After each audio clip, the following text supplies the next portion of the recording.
Thank you. Thank you.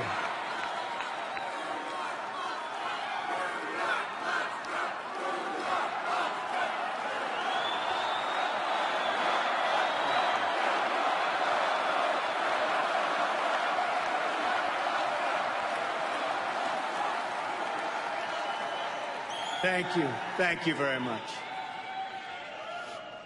Friends, delegates, and fellow Americans, I humbly and gratefully accept your nomination for the presidency of the United States.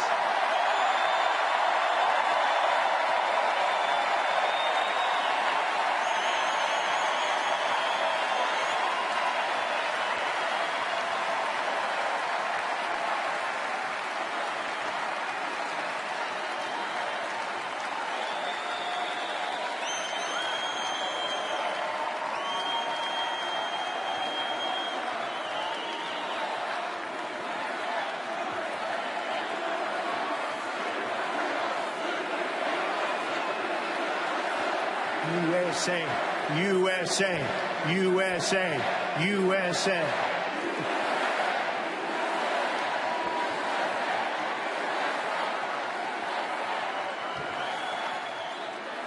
Who would have believed that when we started this journey on June 16th last year, we, and I say we, because we are a team, would have received almost 14 million votes, the most in the history of the Republican Party, and that the Republican Party would get 60% more votes than it received 8 years ago. Who would have believed this? Who would have believed this?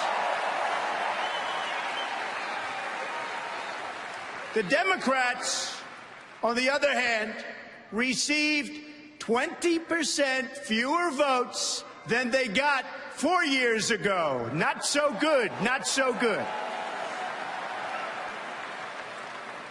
Together, we will lead our party back to the White House, and we will lead our country back to safety, prosperity, and peace.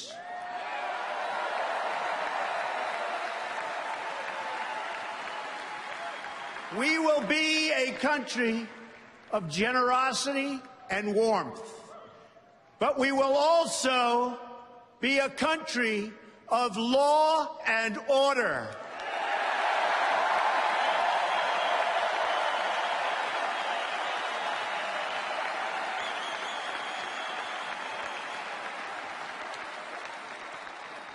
Our convention occurs at a moment of crisis for our nation. The attacks on our police and the terrorism of our cities threaten our very way of life. Any politician who does not grasp this danger is not fit to lead our country.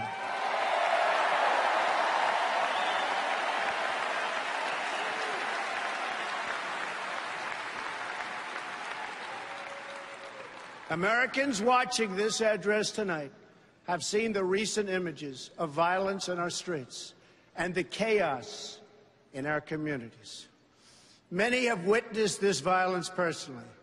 Some have even been its victims. I have a message for all of you.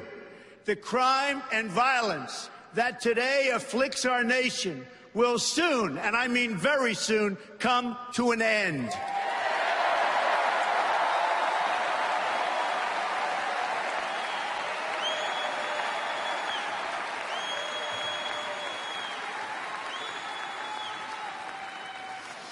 Beginning on January 20th of 2017, safety will be restored. The most basic duty of government is to defend the lives of its own citizens. Any government that fails to do so is a government unworthy to lead. It is finally time for a straightforward assessment of the state of our nation. I will present the facts plainly and honestly.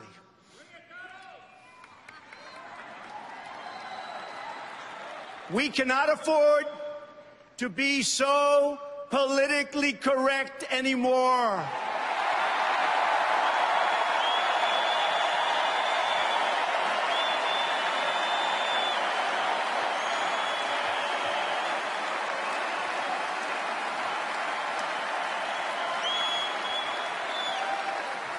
So if you want to hear the corporate spin, the carefully crafted lies, and the media myths, the Democrats are holding their convention next week.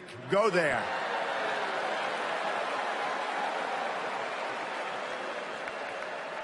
But here at our convention, there will be no lies. We will honor the American people with the truth and nothing else.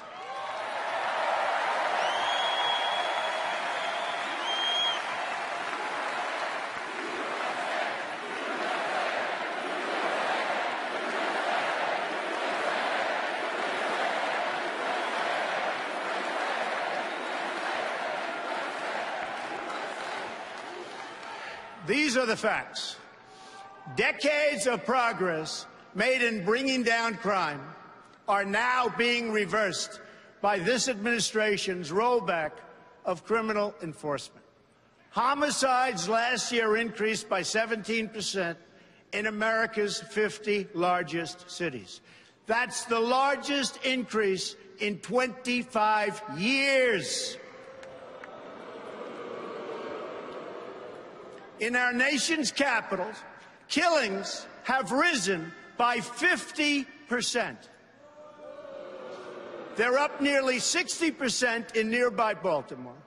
In the president's hometown of Chicago, more than 2,000 people have been the victim of shootings this year alone, and almost 4,000 have been killed in the Chicago area since he took office. The number of police officers killed in the line of duty has risen by almost 50% compared to this point last year. Nearly 180,000 illegal immigrants with criminal records ordered deported from our country are tonight roaming free to threaten peaceful citizens.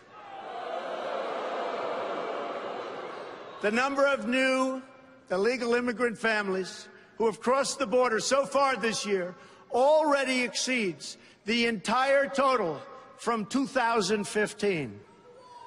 They are being released by the tens of thousands into our communities with no regard for the impact on public safety or resources.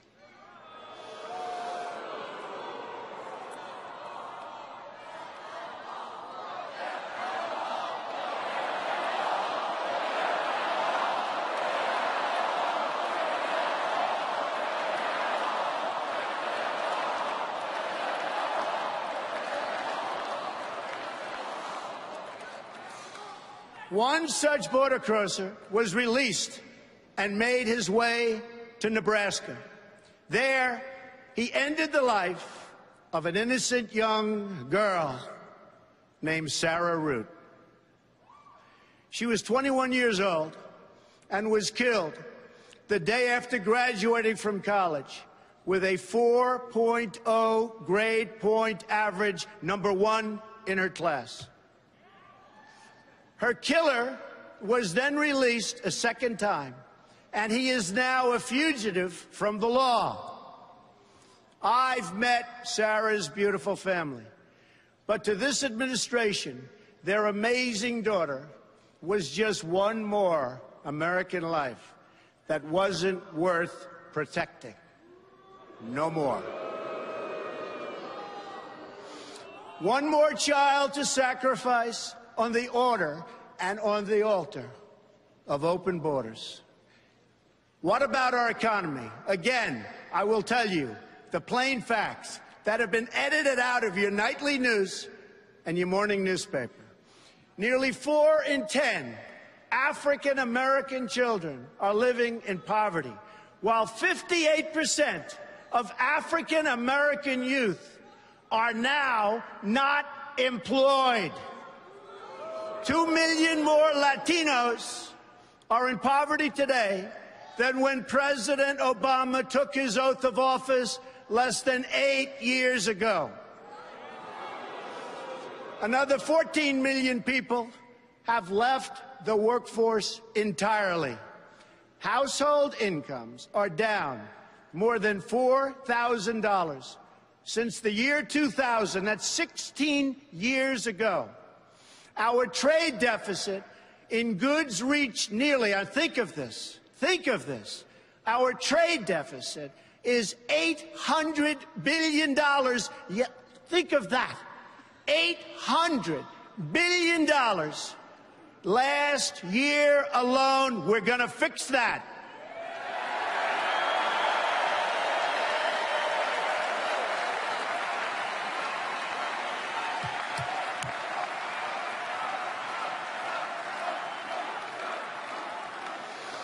The budget is no better.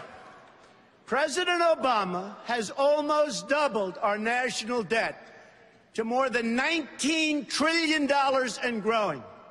And yet, what do we have to show for it? Our roads and bridges are falling apart. Our airports are third world condition. And 43 million Americans are on food stamps. Now, let us consider the state of affairs abroad. Not only have our citizens endured domestic disaster, but they've lived through one international humiliation after another, one after another. We all remember the images of our sailors being forced to their knees by their Iranian captors at gunpoint. This was just prior to the signing of the Iran deal, which gave back to Iran $150 billion and gave us absolutely nothing. It will go down in history as one of the worst deals ever negotiated. Another humiliation came when President Obama drew a red line in Syria, and the whole world knew it meant absolutely nothing. In Libya, our consulate, the symbol of American prestige around the globe, was brought down in flames. America is far less safe, and the world is far less stable than when Obama made the decision to put Hillary Clinton in charge of America's foreign policy.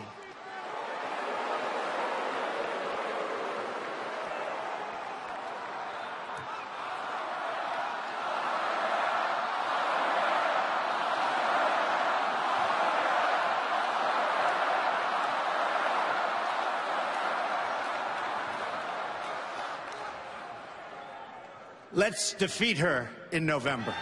Okay.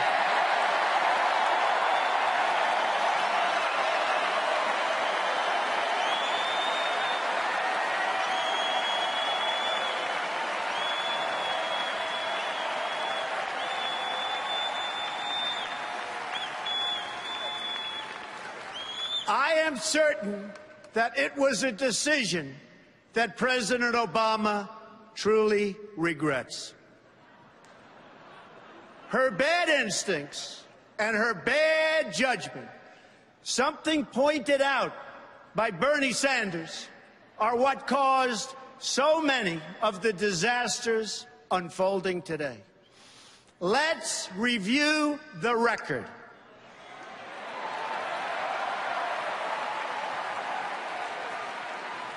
In 2009, pre-Hillary, ISIS was not even on the map. Libya was stable. Egypt was peaceful. Iraq was seeing, and really a big reduction in violence. Iran was being choked by sanctions. Syria was somewhat under control. After 4 years of Hillary Clinton, what do we have? ISIS has spread across the region and the entire world. Libya is in ruins, and our ambassador and his staff were left helpless to die at the hands of savage killers. Egypt was turned over to the radical Muslim Brotherhood, forcing the military to retake control. Iraq is in chaos. Iran is on the path to nuclear weapons. Syria is engulfed in a civil war, and a refugee crisis now threatens the West. After 15 years of wars in the Middle East, after trillions of dollars spent and thousands of lives lost, the situation is worse than it has ever been before. This is the legacy of Hillary Clinton: death, destruction, terrorism, and weakness.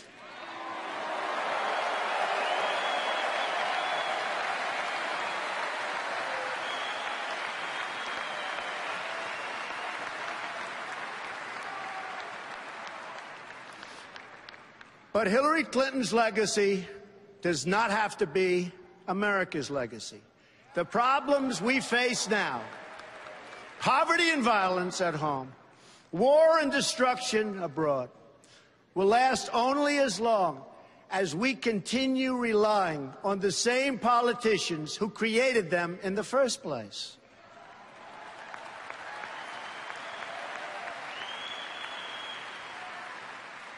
A change in leadership is required to produce a change in outcomes.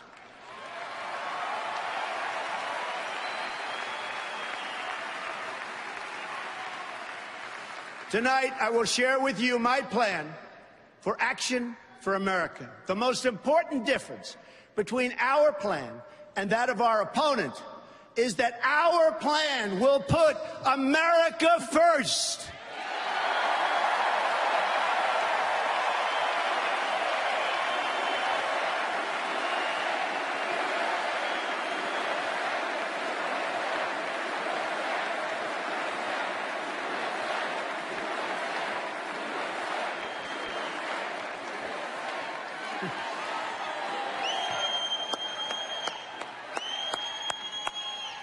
Americanism, not globalism, will be our credo as long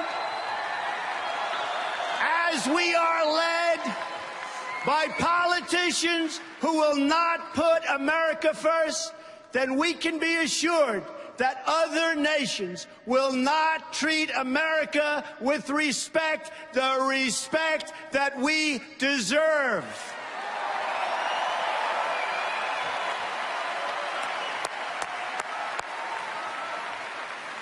The American people will come first once again.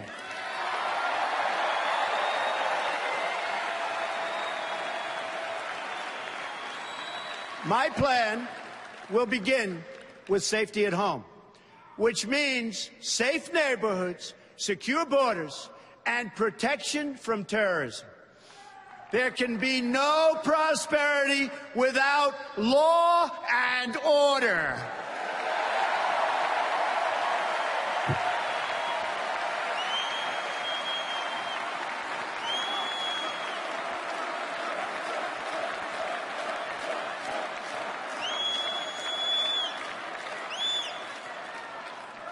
On the economy, I will outline reforms to add millions of new jobs and trillions in new wealth that can be used to rebuild America.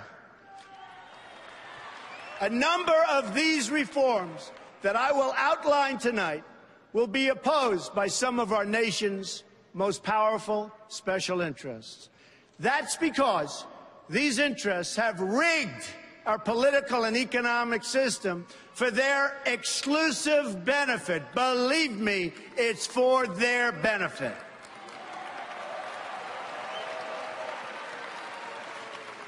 big business, elite media, and major donors are lining up behind the campaign of my opponent because they know she will keep our rigged system in place.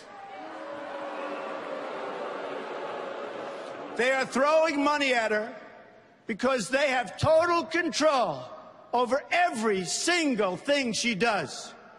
She's their puppet, and they pull the strings.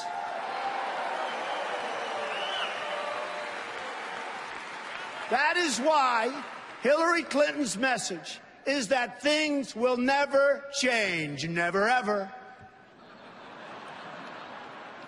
My message is that things have to change, and they have to change right now.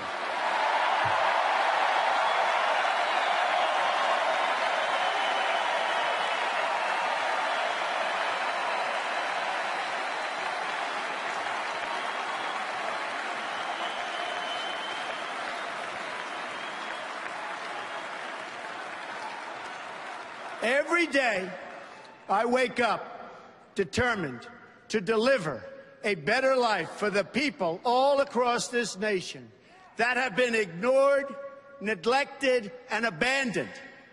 I have visited the laid-off factory workers and the communities crushed by our horrible and unfair trade deals. These are the forgotten men and women of our country, and they are forgotten, but they're not going to be forgotten long.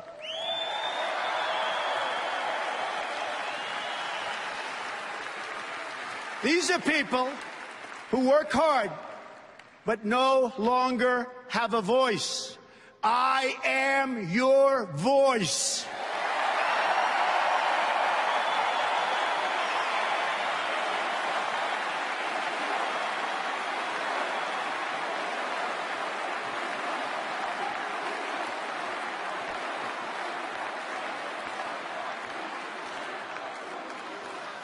I have embraced crying mothers who have lost their children because our politicians put their personal agendas before the national good. I have no patience for injustice.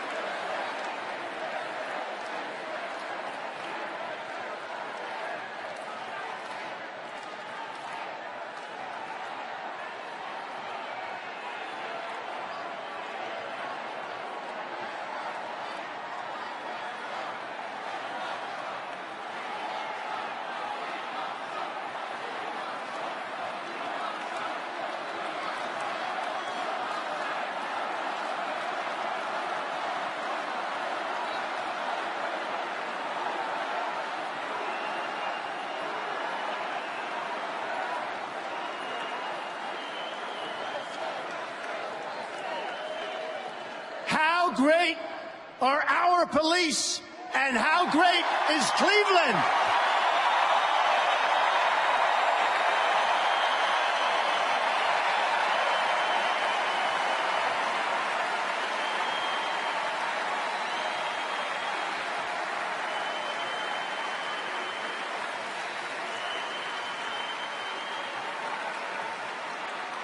Thank you. I have no patience for injustice, no tolerance for government incompetence, of which there is so much, no sympathy for leaders who fail their citizens. When innocent people suffer because our political system lacks the will or the courage or the basic decency to enforce our laws, or still worse, has sold out to some corporate lobbyist for cash, I am not able to look the other way, and I won't look the other way.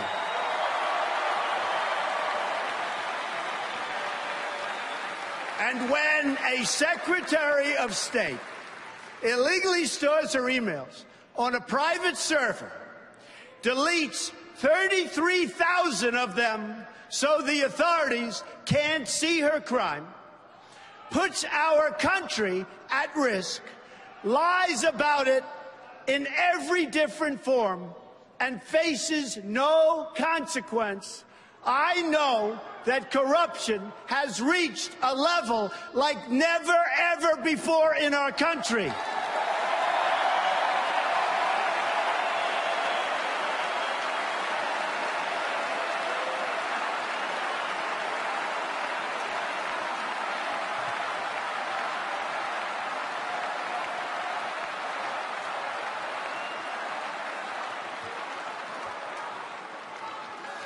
When the FBI director says that the Secretary of State was extremely careless and negligent in handling our classified secrets, I also know that these terms are minor compared to what she actually did. They were just used to save her from facing justice for her terrible, terrible crimes.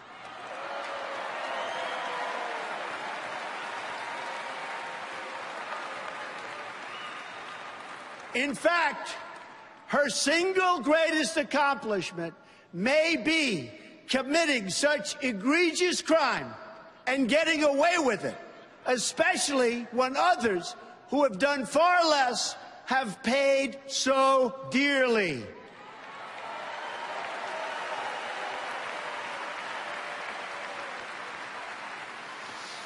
When that same Secretary of State rakes in millions and millions of dollars trading access and favors to special interests and foreign powers, I know the time for action has come.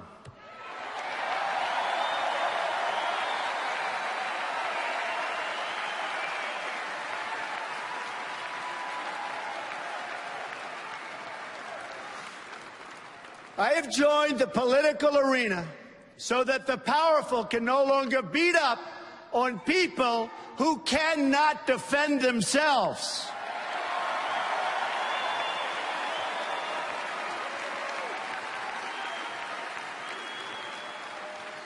Nobody knows the system better than me.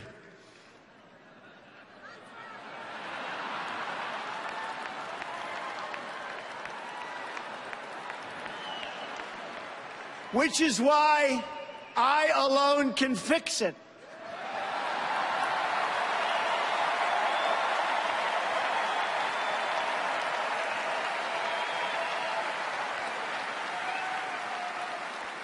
I have seen firsthand how the system is rigged against our citizens, just like it was rigged against Bernie Sanders. He never had a chance. Never had a chance.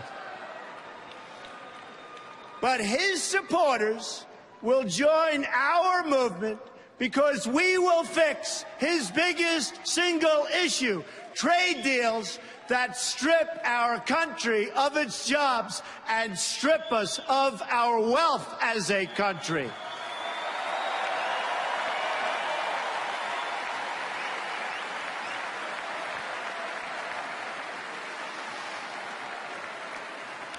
Millions of Democrats will join our movement because we are going to fix the system so it works fairly and justly for each and every American.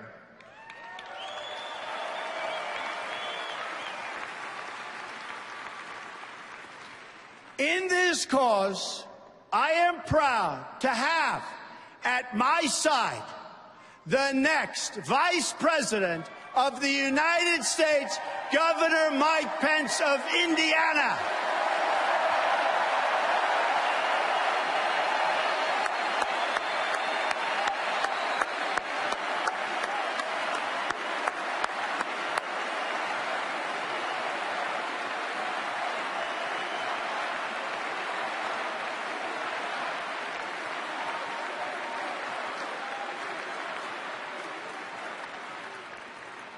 And a great guy.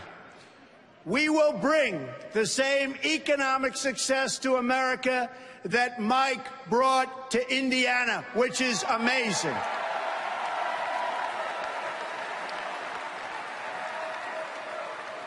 He's a man of character and accomplishment. He is the man for the job. The first task for our new administration will be to liberate our citizens from the crime and terrorism and lawlessness that threatens our communities. America was shocked to its core when our police officers in Dallas were so brutally executed. Immediately after Dallas, we've seen continued threats and violence against our law enforcement officials. Law officers have been shot or killed in recent days in Georgia, Missouri, Wisconsin, Kansas, Michigan, and Tennessee.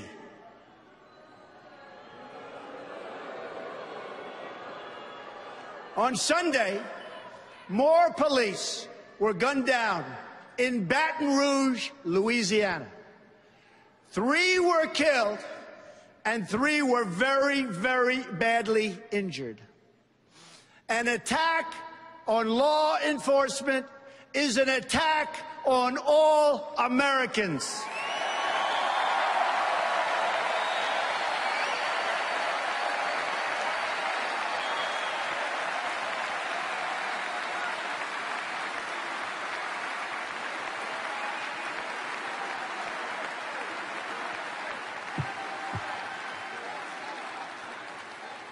I have a message to every last person threatening the peace on our streets and the safety of our police. When I take the oath of office next year, I will restore law and order to our country. Believe me, believe me. I will work with and appoint the best and brightest prosecutors and law enforcement officials to get the job properly done.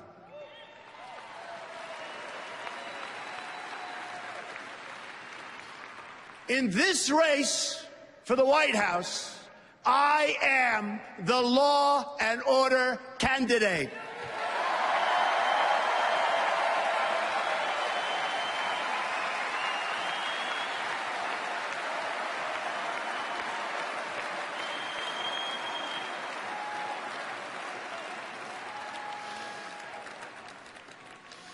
The irresponsible rhetoric of our president, who has used the pulpit of the presidency to divide us by race and color, has made America a more dangerous environment than, frankly, I have ever seen and anybody in this room has ever watched or seen. This administration has failed America's inner cities. Remember, it has failed America's inner cities. It's failed them on education. It's failed them on jobs. It's failed them in crime. It's failed them in every way and on every single level. When I am president, I will work to ensure that all of our kids are treated equally and protected equally.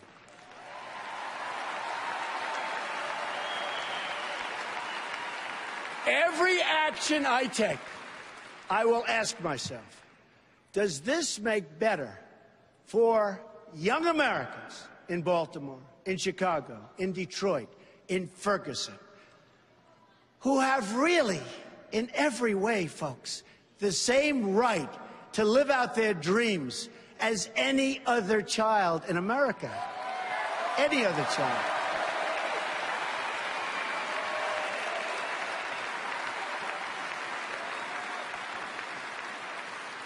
To make life safe for all of our citizens, we must also address the growing threats we face from outside the country. We are going to defeat the barbarians of ISIS, and we're going to defeat them fast.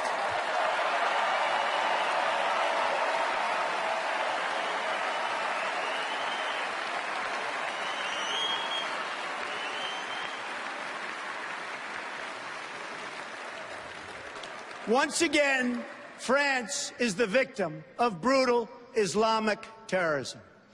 Men, women, and children viciously mowed down, lives ruined, families ripped apart, a nation in mourning.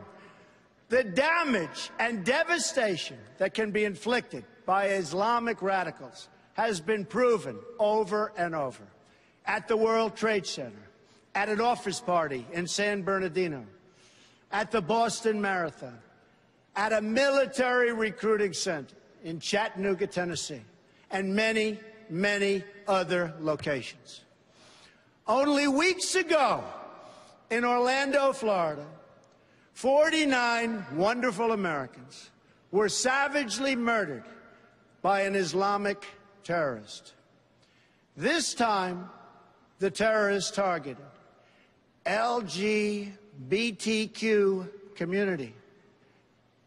No good, and we're going to stop it.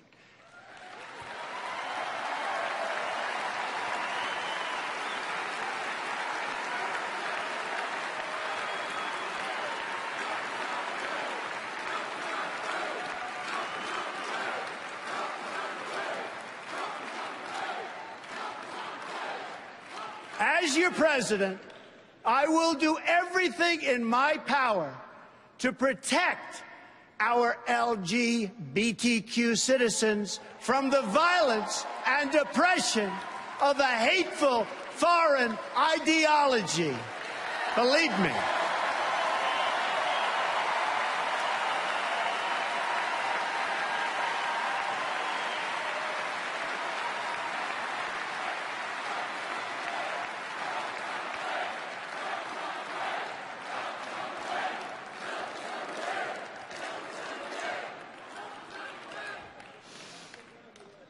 And I have to say, as a Republican, it is so nice to hear you cheering for what I just said. Thank you.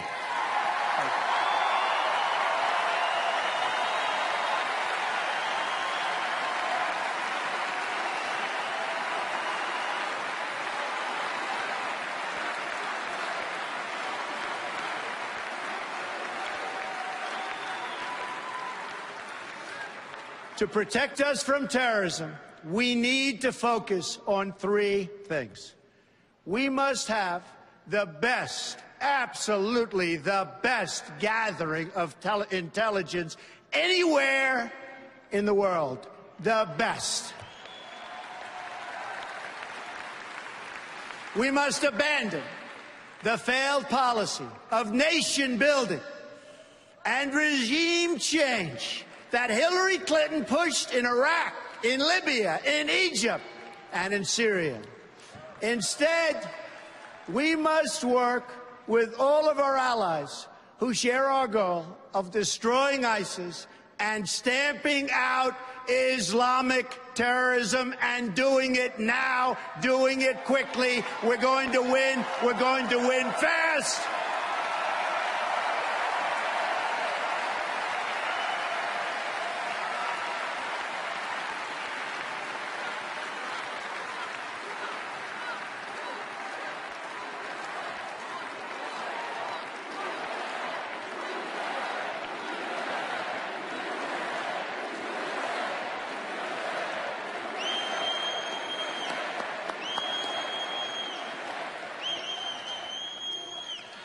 This includes working with our greatest ally in the region, the State of Israel.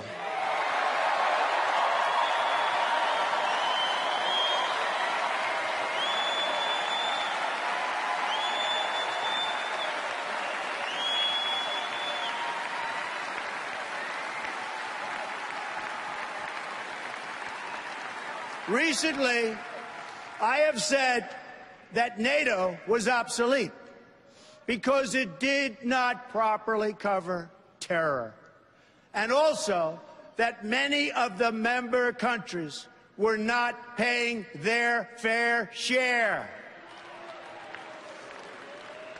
As usual, the United States has been picking up the cost.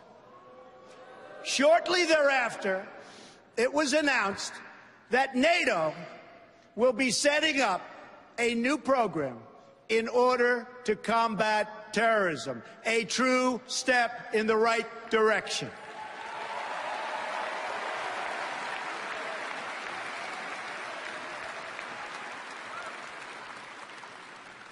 Lastly, and very importantly, we must immediately suspend immigration from any nation that has been compromised by terrorism until such time as proven vetting mechanisms have been put in place. We don't want them in our country.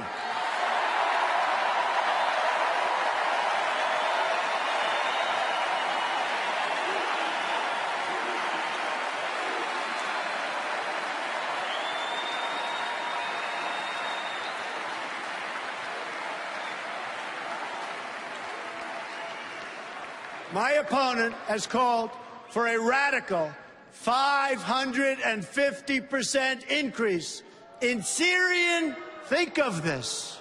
Think of this. This is not believable, but this is what's happening. A 550% increase in Syrian refugees on top of the existing massive refugee flows coming into our country already under the leadership of President Obama.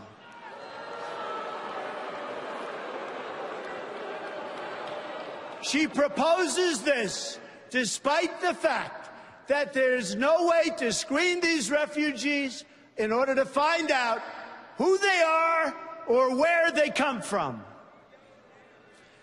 I only want to admit individuals into our country who will support our values and love our people.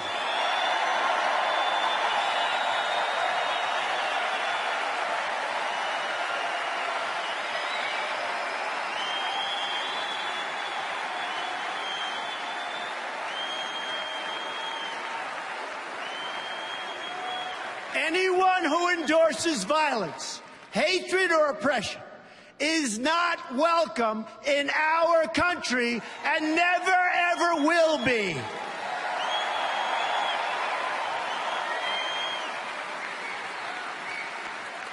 Decades of record immigration have produced lower wages and higher unemployment for our citizens, especially for African American and Latino workers. We are going to have an immigration system that works, but one that works for the American people.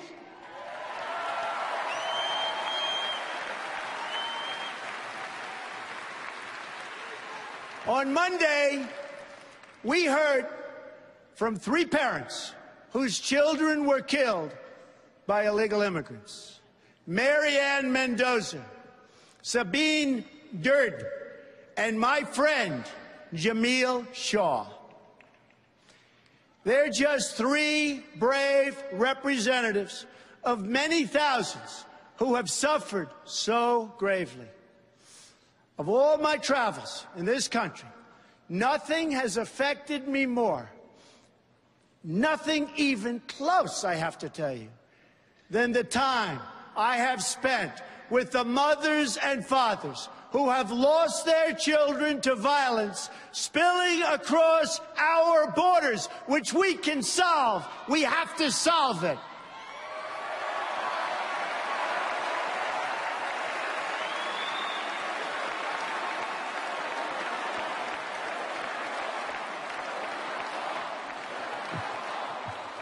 These families have no special interest to represent them.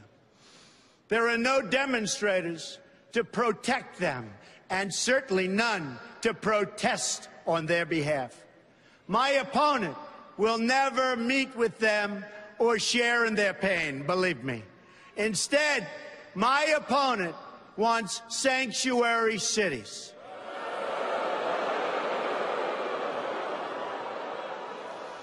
But where was the sanctuary for Kate Steinle? Where was the sanctuary for the children of Marianne and Sabine and Jamil?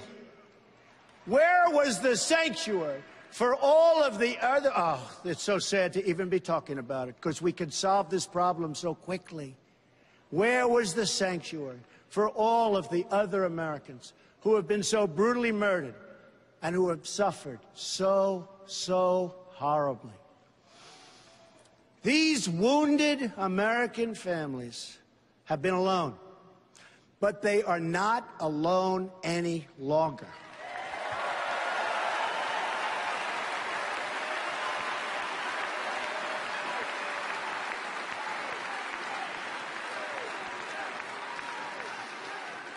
Tonight, this candidate and the whole nation stand in their corner to support them, to send them our love, and to pledge in their honor that we will save countless more families from suffering and the same awful fate.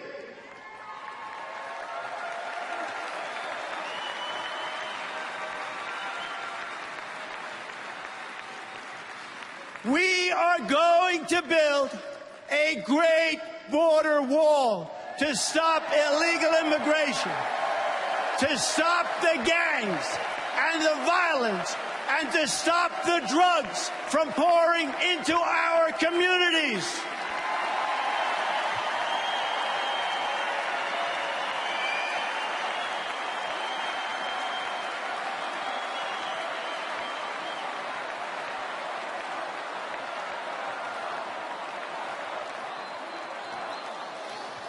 I have been honored to receive the endorsement of America's Border Patrol agents. And will work directly with them to protect the integrity of our lawful immigration system. Lawful. By ending catch and release on the border, we will end the cycle of human smuggling and violence. Illegal border crossings will go down. We will stop it. It won't be happening very much anymore, believe me.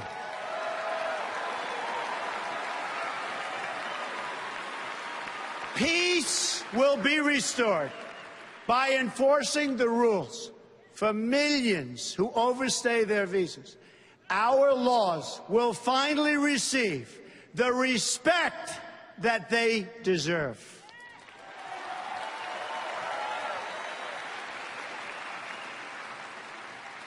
Tonight, I want every American whose demands for immigration security have been denied, and every politician who has denied them, to listen very, very closely to the words I am about to say.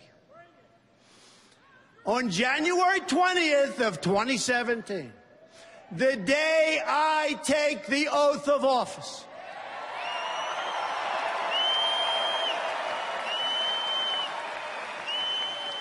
Americans will finally wake up in a country where the laws of the United States are enforced.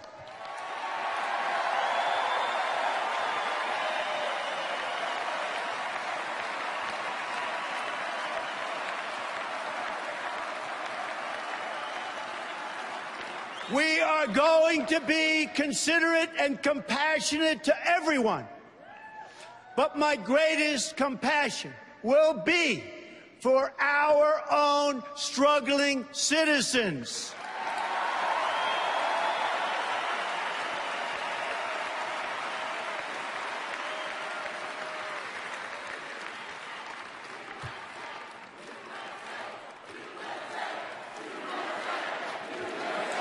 USA, USA, USA.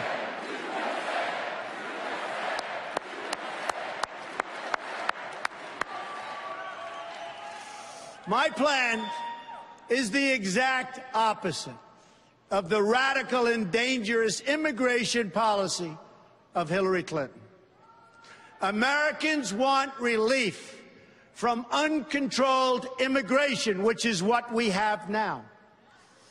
Communities want relief, yet Hillary Clinton is proposing mass amnesty, mass immigration, and mass lawlessness.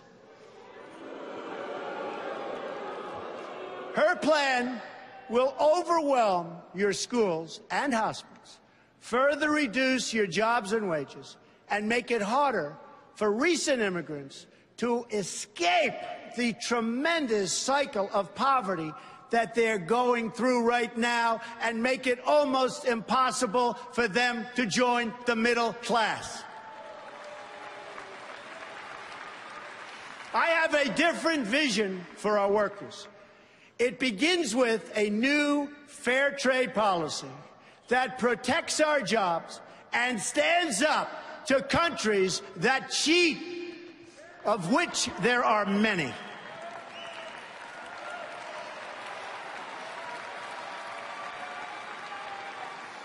It's been a signature message of my campaign from day one, and it will be a signature feature of my presidency from the moment I take the oath of office.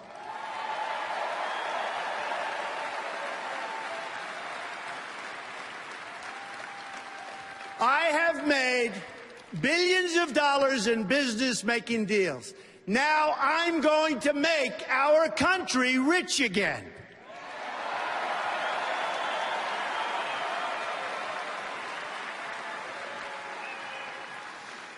Using the greatest business people in the world, which our country has, I am going to turn our bad trade agreements into great trade agreements. America has lost nearly 1/3 of its manufacturing jobs since 1997, following the enactment of disastrous trade deals supported by Bill and Hillary Clinton. Remember, it was Bill Clinton who signed NAFTA, one of the worst economic deals ever made by our country, or frankly, any other country. Never, ever again.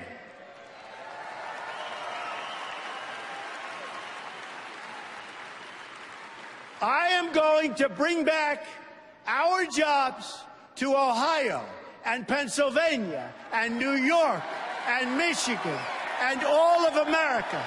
And I am not going to let companies move to other countries, firing their employees along the way without consequence. Not going to happen anymore.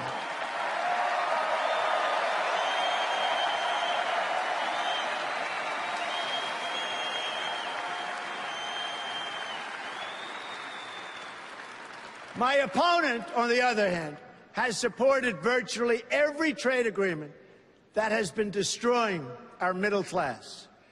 She supported NAFTA, and she supported China's entrance into the World Trade Organization, another one of her husband's colossal mistakes and disasters.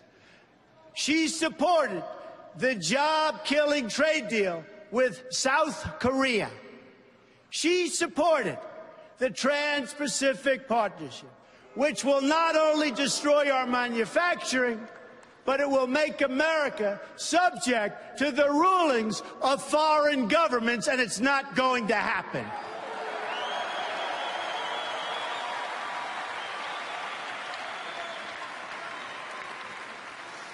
I pledge to never sign any trade agreement that hurts our workers or that diminishes our freedom and our independence.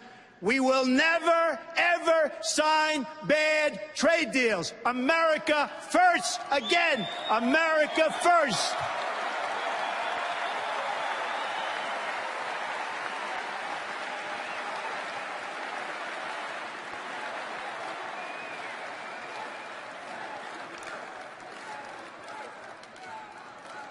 Instead, I will make individual deals with individual countries.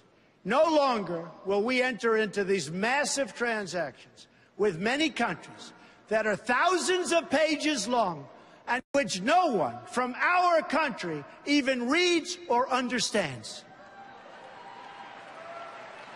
We are going to enforce all trade violations against any country that cheats.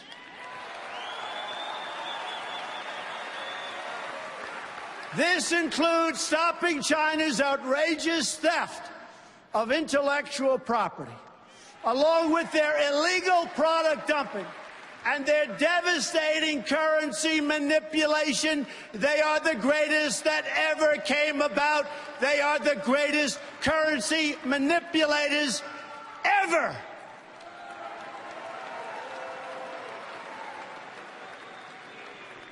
Our horrible trade agreements with China and many others will be totally renegotiated.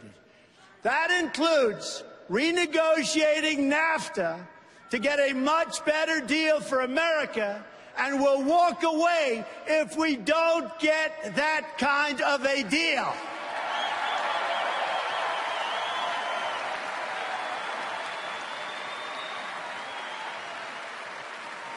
Our country is going to start building and making things again.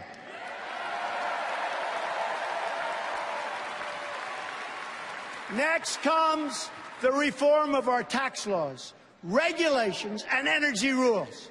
While Hillary Clinton plans a massive, and I mean massive, tax increase, I have proposed the largest tax reduction of any candidate who has run for president this year, Democrat or Republican.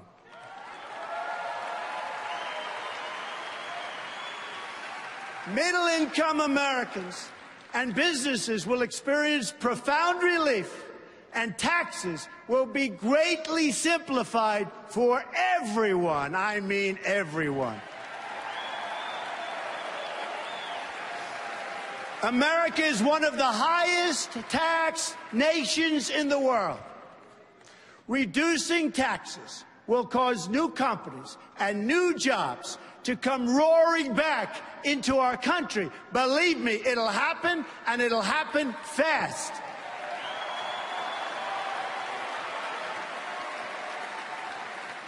Then we're going to deal with the issue of regulation, one of the greatest job killers of them all.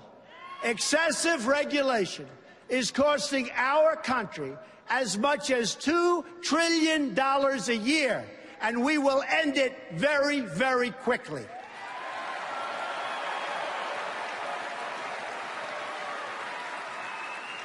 We are going to lift the restrictions on the production of American energy.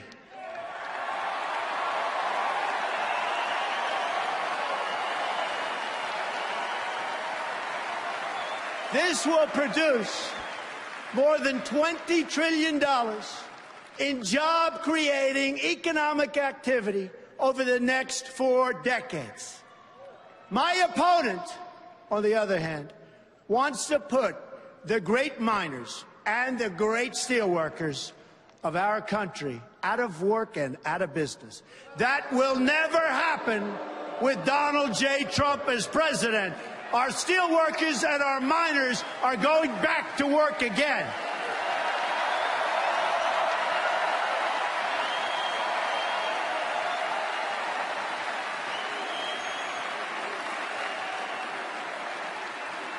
With these new economic policy, trillions and trillions of dollars will start flowing into our country.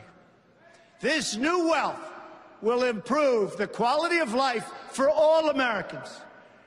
We will build the roads, highways, bridges, tunnels, airports, and the railways of tomorrow.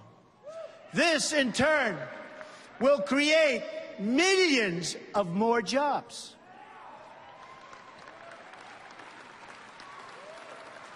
We will rescue kids from failing schools by helping their parents send them to a safe school of their choice.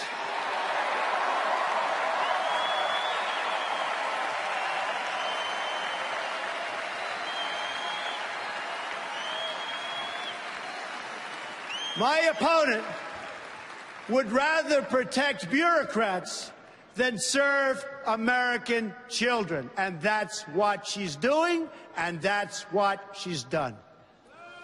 We will repeal and replace disastrous Obamacare.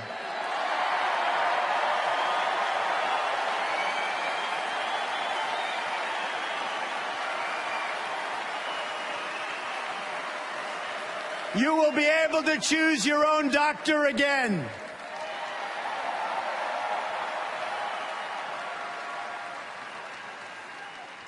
And we will fix TSA at the airports, which is a total disaster.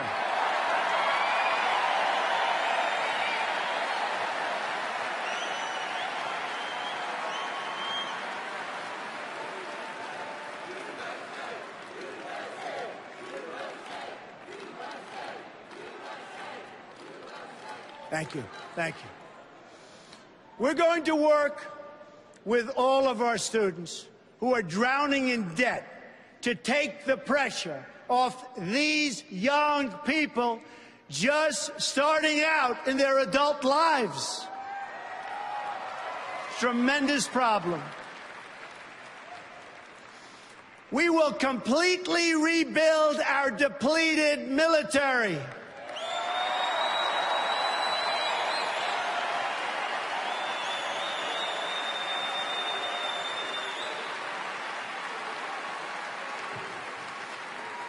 And the countries that we are protecting at a massive cost to us will be asked to pay their fair share.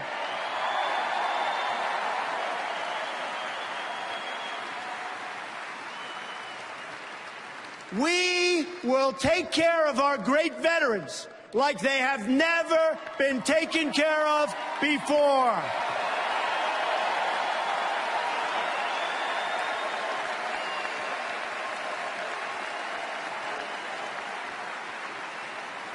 My just-released 10-point plan has received tremendous veteran support. We will guarantee those who serve this country will be able to visit the doctor or hospital of their choice without waiting 5 days on a line and dying.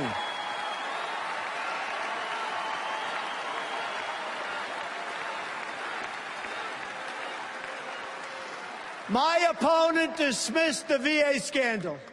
One more sign of how out of touch she really is. We are going to ask every department head in government to provide a list of wasteful spending on projects that we can eliminate in my first 100 days.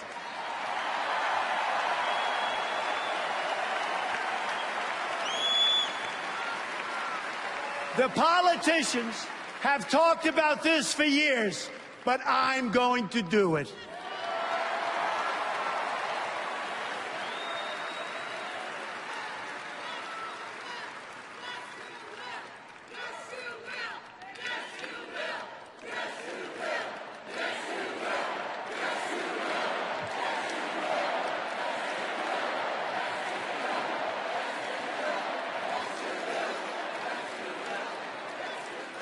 We are going to appoint justices of the United States Supreme Court who will uphold our laws and our Constitution.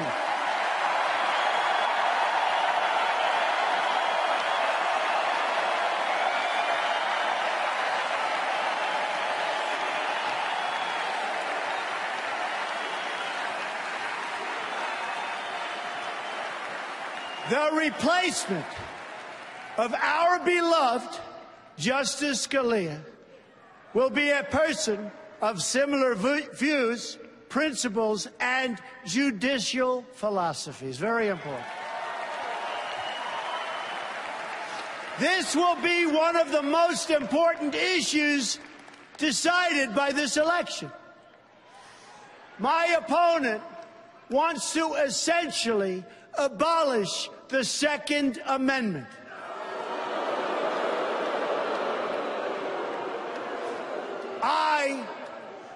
on the other hand, received the early and strong endorsement of the National Rifle Association and will protect the right of all Americans to keep their families safe.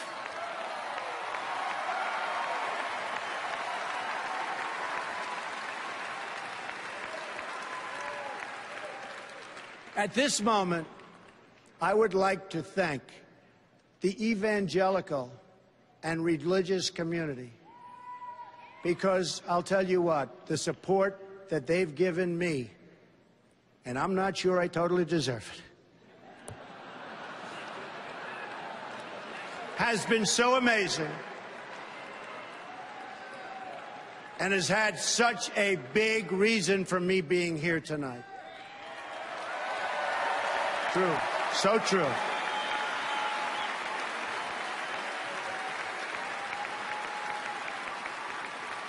They have much to contribute to our politics, yet our laws prevent you from speaking your minds from your own pulpits.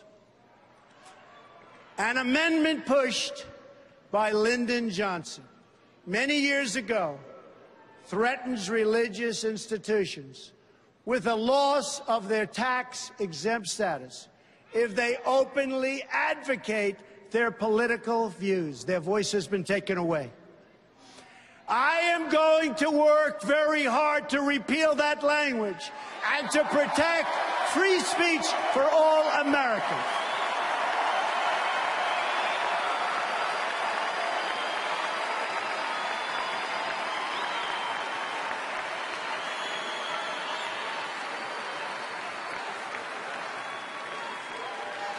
We can accomplish these great things and so much more.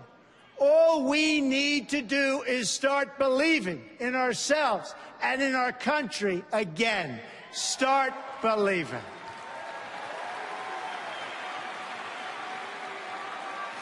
It is time to show the whole world that America is back, bigger and better and stronger than ever before.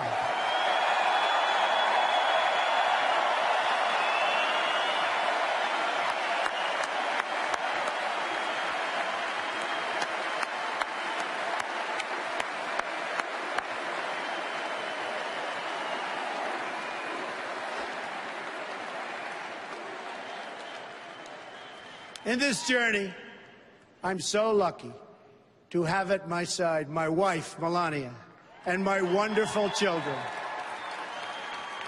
Don, Ivanka, Eric, Tiffany, and Barron. You will always be my greatest source of pride and joy. And by the way, Melania and Ivanka, did they do a job?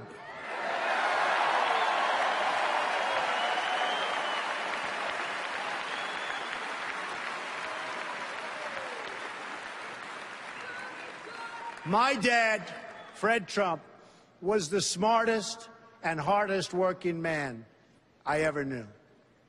I wonder sometimes what he'd say if he were here to see this and to see me tonight.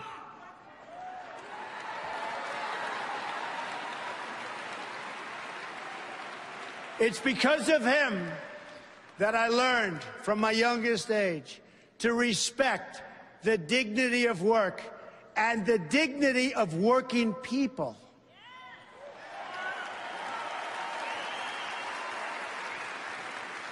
He was a guy most comfortable in the company of bricklayers and carpenters and electricians. And I have a lot of that in me also. I love those people.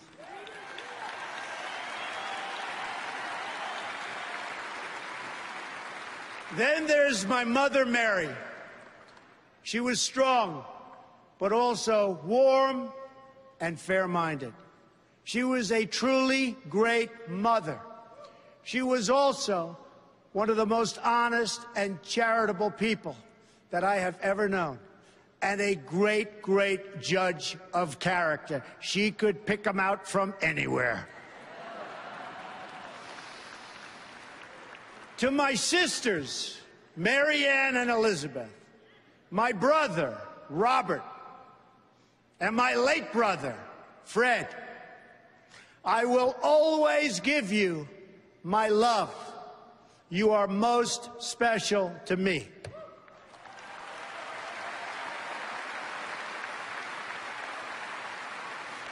I have had a truly great life in business. But now, my sole and exclusive mission is to go to work for our country, to go to work for you. It's time to deliver a victory for the American people. We don't win anymore, but we are going to start winning again.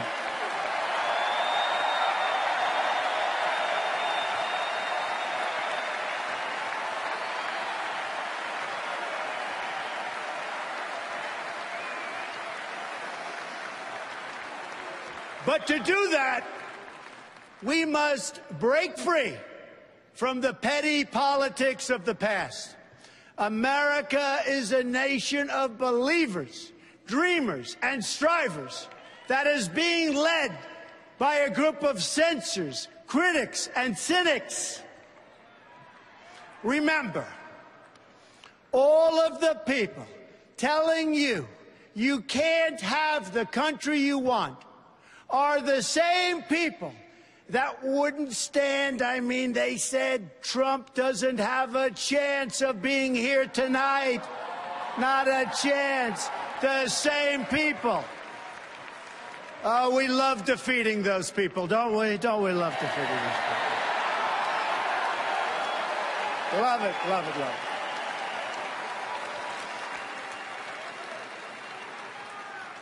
it. No longer can we rely on those same people in the media and politics who will say anything to keep our rigged system in place.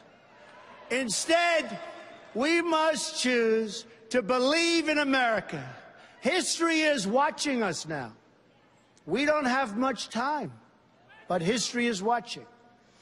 It's waiting to see if we will rise to the occasion and if we will show the whole world that America is still free and independent and strong.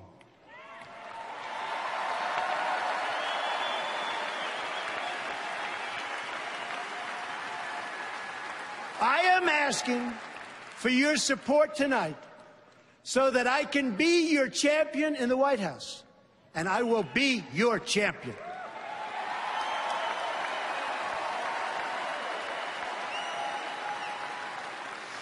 My opponent asks her supporters to recite a three-word loyalty pledge. It reads, "I'm with her." I choose to recite a different pledge. My pledge reads, "I'm with you, the American people."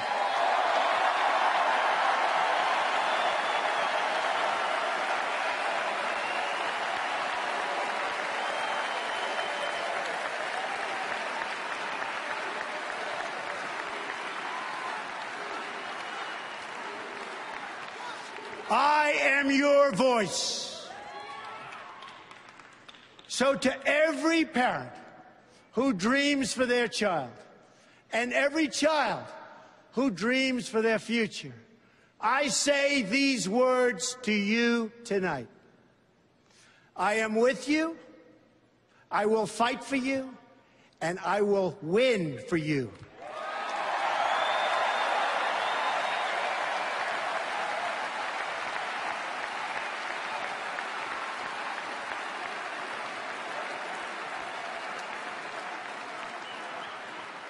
To all Americans tonight, in all of our cities and in all of our towns, I make this promise. We will make America strong again. We will make America proud again. We will make America safe again. And we will make America great again.